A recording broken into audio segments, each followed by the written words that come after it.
So there's a guy in the group, and for some reason, he's stopped sharing deeply. Or maybe he was never really sharing deeply in the first place. Or maybe he feels so comfortable sharing that he finds it hard to stop. In this video, we're going to talk about 3 kinds of men, the way they share, and how you as a group leader can help take their sharing to a deeper level.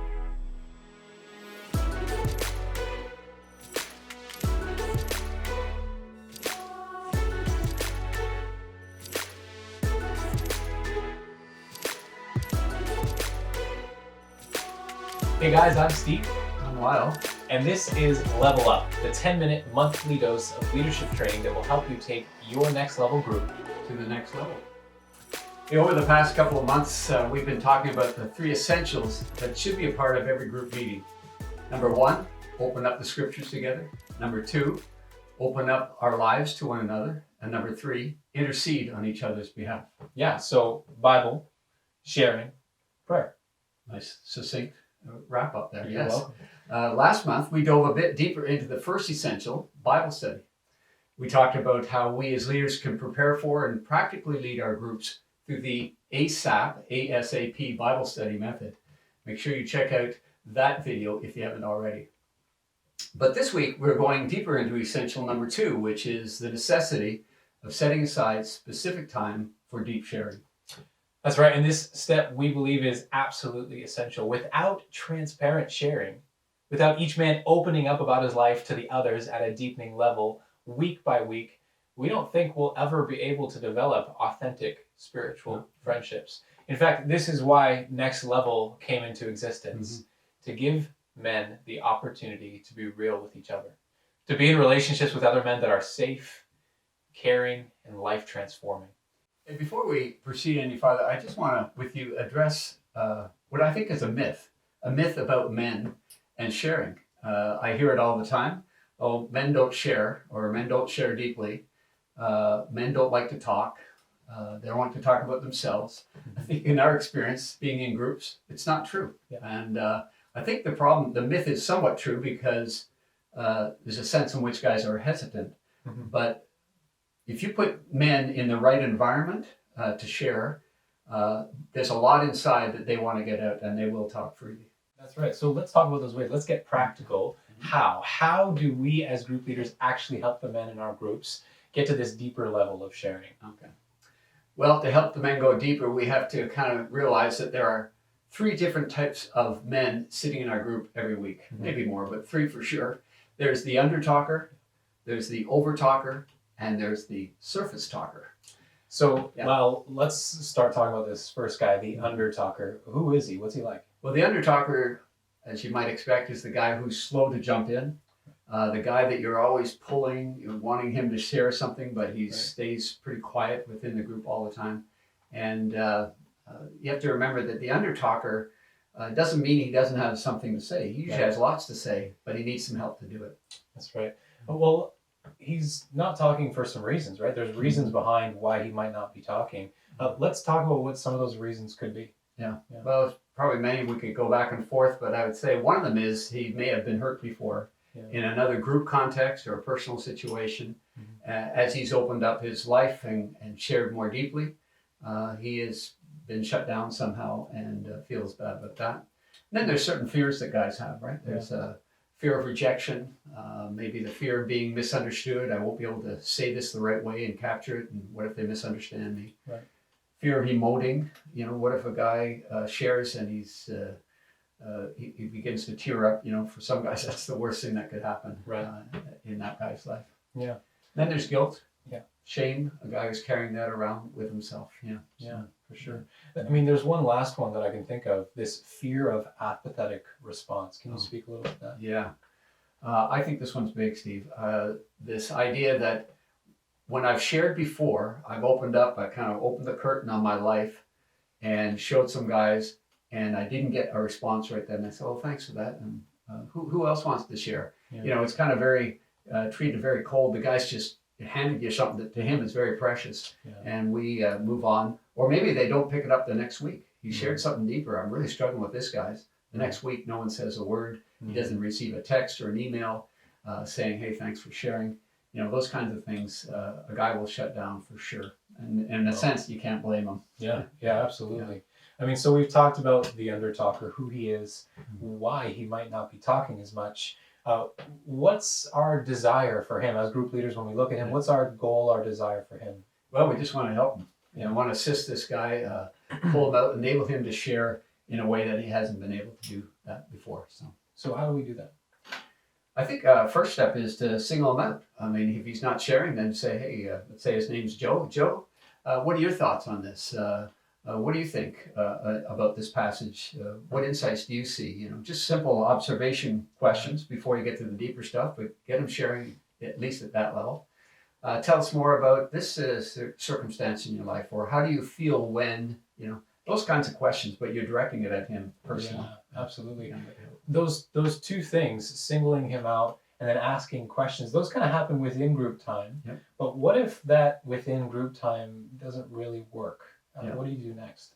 Well, I think that's when a leader will take time to give him a call, go out and have coffee, and get him to share just the one-on-one. See how he does with that. If he shares openly, affirm him for that and say, thanks for sharing that. That's really good stuff. Do you know that would be so valuable for the group to hear that, and encourage him to do that. And I think it's going to be valuable for you to share that.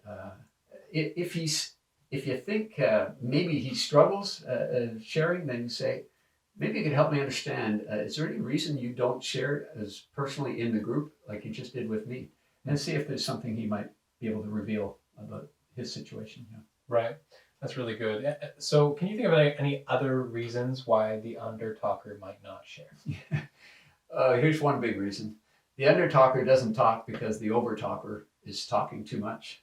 Really? Yeah. Really? That leads us to the overtalker, right? So tell us about the overtalker. Well, here's my confession first. I am the overtalker. Oh, so like you didn't know that. Yeah. Yeah, I think you did.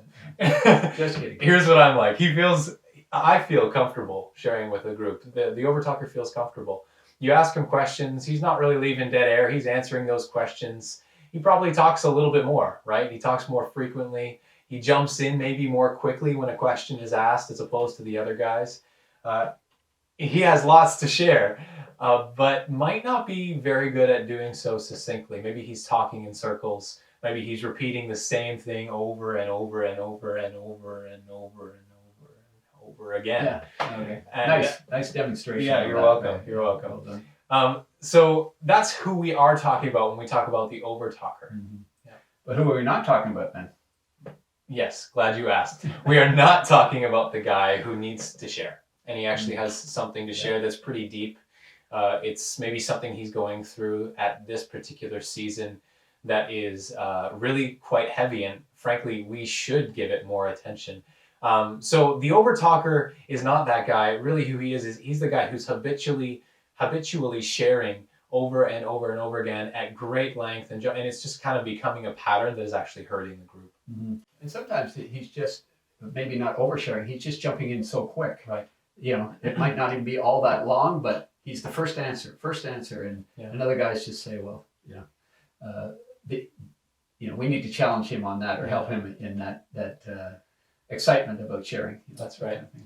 So what's our goal for the overtalker? Our goal isn't to close him down and shut him up. Our goal is actually to guide his sharing, to help him do so in a more succinct way, in a way that leaves opportunity for the other guys in the group. But the question is how? How do we do this?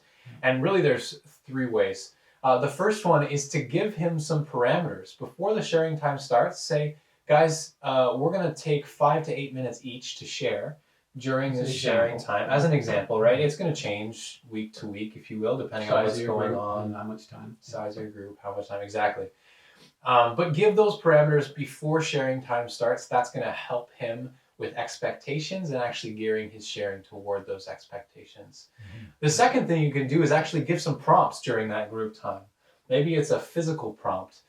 He's talking, he's gone over that 8 minutes, for example, and you want to show him that you're ready to move on. Forward. Maybe you lean forward. Maybe you're opening your Bible. Maybe you're changing your position. So that's some examples of some physical prompts, but maybe it gets to the point where you actually need to just give a kind of break into what he's saying. Like a gracious interruption. Exactly. Let him know that someone's about to speak or we're moving to the next thing. Yeah. That's exactly it. Yeah. Now, maybe in group time you've tried these things and week after week they don't seem to be working. The third thing is you might need to, similar to the under talker, you might need to approach him more personally outside of the group. Go grab a coffee with him. First of all, encourage him. Let him know that he really is a gift to the group, and his sharing, the vulnerability with which he shares, is a real gift, and he's a leader in that way. Invite him to be a leader in some other ways. Firstly, invite him to be a leader by not jumping in right away with an answer to the question. Invite him to be a leader by giving other guys opportunities to jump in first, actually. And then the second way is invite him to be a leader by more succinctly preparing to share before the group might start. Have him bring something that he wants to share before he actually comes, so that he's more prepared and so that other guys have more opportunity. Yeah. So we've had the over talker, the under talker. That's right. And the third one is the surface talker. Lyle, can you tell us a little bit about who this surface talker is? It's all on the name, but it's the person who remains very superficial, a lot of information, opinions, ideas, but rarely anything that's about the heart. He's got things to say. He may talk a lot, he may talk a little, but when he does, it's very shallow. And so you want to move that guy from that kind of surfacey stuff to something more inward. The contents of his heart is what we want to help him with. That's right. Well, we want to move him there. What are some practical ways we can do that? How do we do it? Well, you might want to just, when he's sharing, he shared something very, good, but superficial. Just go, well, tell me, how did that impact you? What were you thinking at that point? What was going on inside you? Use the inside words. How did you feel? Get the feeling words out. Were you sad? Were you angry? Were you disrespected? And these might be good trigger words that he can just say, yeah, I was. And then you follow up. And then, of course, you want your whole group doing that, not just the leader, but you train them and model it for them. Yeah, so. Yeah, and I think that's good. That's number one. Number two is kind of similar to actually what we've said for the other guys, and that is to set parameters. What types of parameters might we want to set for this surface sharer? Yeah, I think, again, at the front end of every sharing time, almost every time, you just say, guys, this is about us sharing what's going on in our lives, the circumstances, but how we're dealing with it, how we're processing it mentally and emotionally. And just let them know, guys, let's be real here. Let's be honest. That's why this group exists. So please share what's going on in your heart. It'll be valuable for everybody here today. That's right. And similar to the other guys, you might want to approach this guy personally if that in-group stuff is not really working. Yeah. For the surface talker, is there something that we should be saying more specifically? To him in the personal time, I just go out there personally and said, and get him to share something more deep. Again, when he does so, affirm him in that, and ask him, you never really share much what's going on. You never take it to that next step about, what's going on in your heart. I really encourage you to do that. Maybe you could help me understand why you don't. Is there some issue in the group or something that you're afraid to share at that level? And who knows what might come out of that conversation. Just encourage him to take that step of courage. Yeah, that's really good. So we've talked about the under talker, we've talked about the over talker, we've talked about the surface talker, but this sharing time in our group, how do we do that?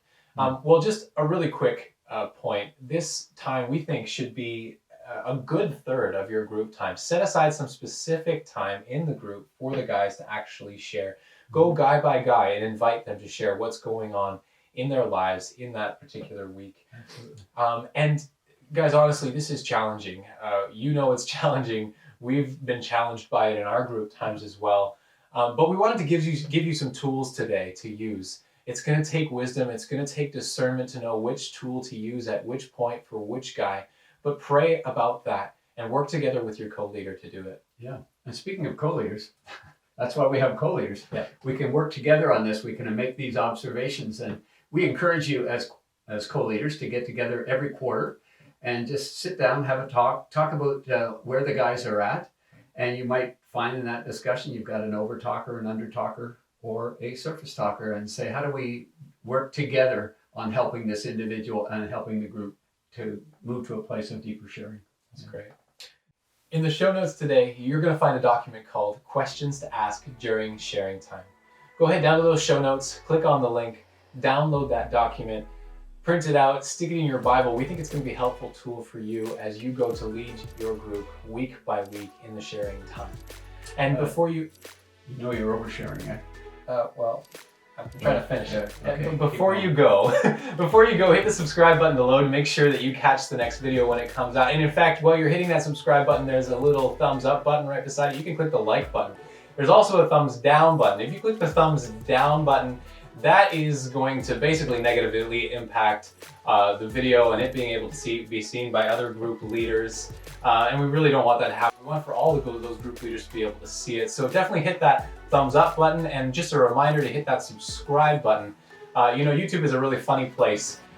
You are always watching videos, and YouTube is kind of like seeing what you're watching, and they're deciding what might be the best content to show you next time based on what you've been watching before. And all of that is being kind of fed to you, if you will. So if you click on that like button, you're going to actually be able to see more about Nextlevel's videos in the future. And if you click on the thumbs down button, then unfortunately you won't be able to see as much, because YouTube is going to determine that in the future